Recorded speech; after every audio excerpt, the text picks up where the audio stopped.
Guys, welcome back ulit dito sa aming channel. Ngayon guys, magbibigay tayo ng pa-update sa nangyari sa episode ng Walang Hanggang Paalam. At kung bago po kayo sa channel na to, please huwag niyo pong kalimutan na mag-subscribe at click the bell para sa susunod nating pa-update. At sa mga subscribers na po namin, maraming salamat po sa inyong lahat.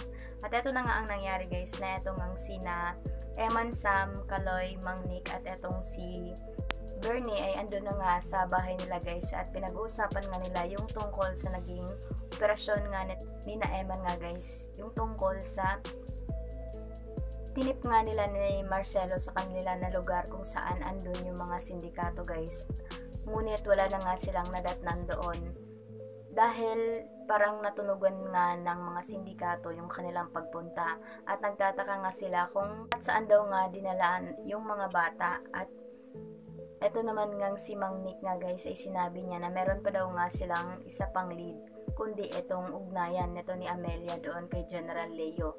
At naniniwala nga itong si Mang Nick na kung alam nito ni Amelia yung tungkol sa mga sindikato ay sigurado daw nga na alam din nga nito ni General Leo. At eto naman ngang si Bernie nga guys ay pumunta doon sa kanyang kwarto at sinundan nga din ito ni Eman guys, at doon din ay nag-usap itong si Eman at itong si Bernie. At nasabi nga nito ni Bernie na galit pa rin ba daw nga itong si Eman doon sa kanya dahil ito'y pinatulan nga nito ni Bernie itong si Arnold. At sabi nga nito ni Eman kay Bernie na sana hindi na daw nga pinatulan nito ni Bernie itong si Arnold guys, dahil nag-alala lang nga itong si Eman doon sa kaligtasan nito ni Bernie. At sabi nga ni Emma na naintindihan naman daw nga niya itong si Bernie, ngunit kailangan pa rin daw ngang umiwas sa gulo itong si Bernie. At sabi naman nga ni Bernie na humingi siya ng pasensya doon sa kanyang kuya Eman at alam niya na yung kapakanan lang daw nga niya yung iniisip nito ni Eman. At sabi niya na gusto daw nga niyang tumulong doon sa kaso nito ni Robbie at sana daw ay wag daw nga siyang pagkaitan na tumulong doon dahil kung gusto daw nga nito ni na Eman na makuha yung hustisya laban doon kay Robbie ay mas lalong gusto daw nga niya guys. At eto naman nga sabi nito ni Eman na wag na daw ngang tumulong etong si Bernie, yung aasikasuhin daw nga niya ay yung pag-aaral niya dahil kung makakuha na daw nga ng titulo itong si Bernie ay saka na daw nga siya pwedeng makakatulong doon kina Eman. At pumunta din nga itong si Mang Nick doon nga guys, at sinabi nga din nito ni Mang Nick na totoo daw nga yung mga sinasabi nito ni Eman at sana daw pagbigyan naman daw nga nito ni Bernie itong sina Eman. At eto naman nga si Annalyn nga guys ay tinawagan niya itong si Bernie dahil hindi niya nga na-contact itong si Arnold. At sabi naman nga nito ni Bernie doon kay Annalyn na aawayin na naman ba daw nga siya nito. Ngunit sabi nga nito ni Annalyn na nakikibalita lang daw nga siya tungkol doon kay Arnold guys. At sabi naman nga nito ni Bernie doon kay Annalyn na natawagan daw nga niya ito, ngunit sinagot daw nga ito, ngunit hindi daw nga nagsasalita itong si Arnold. At galit nga itong si Bernie at sinabi niya nga na wag daw nga siyang inuuto nito ni Arnold daw nga guys, at kung mapera daw nga itong si Arnold ay wag daw nga siyang inuuto nito at hindi daw nga siya tanga daw nga guys para utuin nito ni Arnold. At sabi pa nga nito ni Bernie na humanda daw nga itong si Arnold guys. At sabi naman nga nito ni Annalyn na ano daw nga yung pinagsasabi nito ni Bernie, bakit daw humanda daw nga itong si Arnold. At pinatayan na nga din nito ni Bernie ng cellphone itong si Annalyn guys. At ito na din ang nangyari na si Bernie ay nagpapaalam na nga rin doon kay Mang Nick at kay Eman nga guys na alis na nga siya papuntang school. Ngunit eto nga guys, etong si Mang Nick ay merong nang hawak na billing ng kuryente at sabi naman nga nito ni Bernie na siya na daw nga ang bahala na magbabayad doon daw nga guys. Eto naman nga si Eman ay sinabi niya nga doon kay Bernie na yun daw nga yung dapat asikasuhin nito ni Bernie nga guys na sa pagtulong at hindi daw nga yung iba pang bagay guys. At niro pa nga nito ni Eman itong si Bernie at sinabi niya nga doon kay Mang Nick na meron pa daw nga silang ibang babayarin, yung tubig pa daw nga guys at yung isa pa. At sabi naman nga nito ni Mang Nick na wala na daw. At eto naman nga si Bernie, sinabi niya nga doon kina Mang Nick at Eman na yun lang daw nga yung kanyang pwedeng bayaran daw nga guys, yung kuryente. At natawa na nga din itong sina Eman.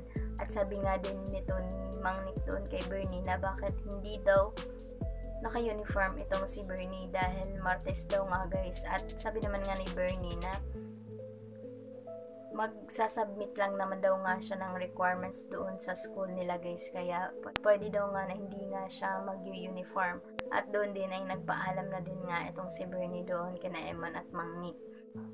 At eto din nga ang totoo nga guys na eto nga si Bernie ay hindi pala totoong pupunta doon sa kanilang school, kundi etong si Bernie ay pumunta doon sa bahay nila ni Anton guys para magmanman.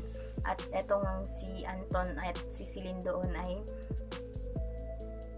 nakausap nga etong kanilang wedding coordinator nga doon guys at magpo-food tasting din etong si Celine at Anton doon para doon sa kanilang kasal guys. At etong si Bernie ay nakapasok nga doon sa loob ng bahay ni na Anton dahil sumabay nga siya doon sa sasakyan ng catering nga guys. At eto naman ngang si Bernie ay andun na sa loob ng bahay ni na Anton at doon nga siya napunta sa kwarto nito ni Amelia nga guys. At nagtatago nga siya doon sa CR ng kwarto nito ni Amelia guys. At eto naman nga si Amelia ay dumating nga doon at kinausap niya nga itong si Anton nga guys. At doon nga sila nag-usap sa loob ng kwarto nito ni Amelia. At sabi nga nito ni Anton na bakit daw andun daw nga itong si Amelia.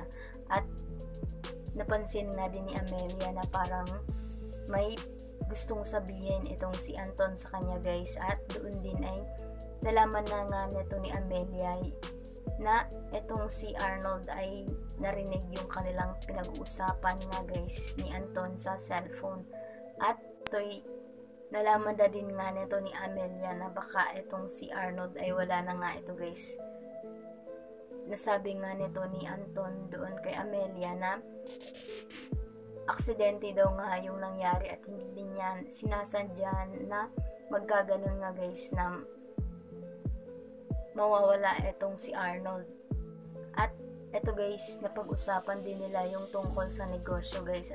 At sabi nga nito ni Amelia na nilipat lang daw nga nila sa ibang lugar yung mga bata. At sabi pa nga nito ni Amelia na linisin daw nga nito ni Anton yung kanyang kalat doon kay Arnold guys. At naman nga nito ni Anton na siya na daw nga ang bahala. At ang lahat ng pinag-uusapan nga nito ni Anton at Amelia ay narinig nga nito ni Bernie nga guys. At eto naman nga si Celine ay andun naghihintay nga sa labas nga guys dahil main course na nga ng pagkain na kanilang dapat titikman nito ni Arnold. At lumabas naman nga itong si Linda doon. At doon din nga ay lumabas na din nga itong si Amelia guys. At sinabi nga nito ni Amelia na yung favorite chef daw nga nito ni Anton yung kinuha daw nga nila para doon sa kanilang kasal daw nga guys. At sabi nga nito ni Amelia na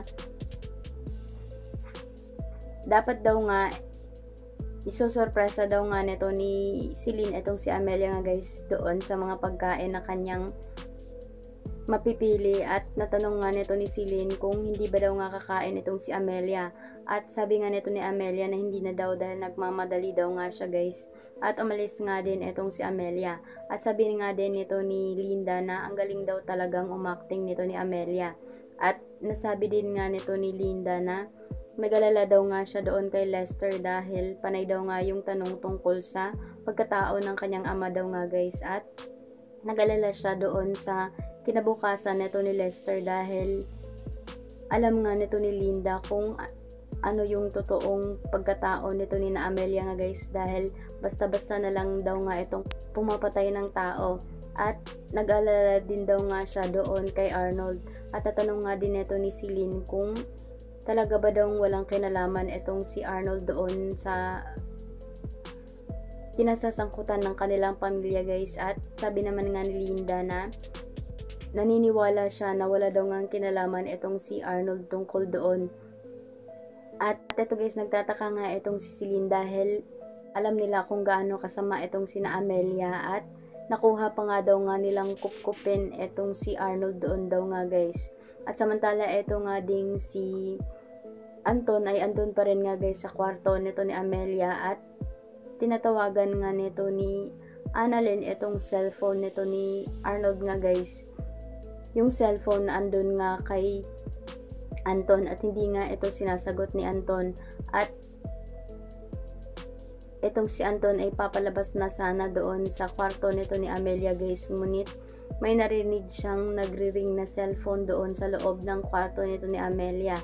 At ito nga guys, itong cellphone nito ni Bernie yung nagri-ring guys, dahil itong si Annalyn ay tinatawagan niya nga itong si Bernie.